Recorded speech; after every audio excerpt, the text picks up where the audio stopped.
नमस्कार बंधु, स्वागत आपण को मोर या गोटे नुआ अध्याय को। तो आम पूर्व अध्याय जानी द्रुपदादिक मंत्र आज आम ये अध्याय जाना आसन शुद्धि। तो चलतु बंधु डेरी नक आम आरंभ करवा।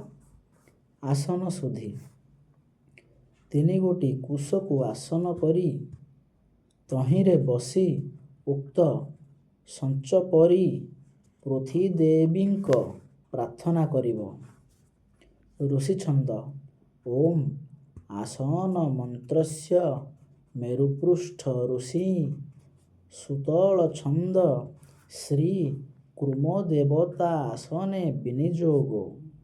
प्रार्थना ओम पृथ्वी त्वया धृतालोक देवत्व विष्णुनार्थृता त्वच धारण मां नित्य पवित्र मांसद कुरु।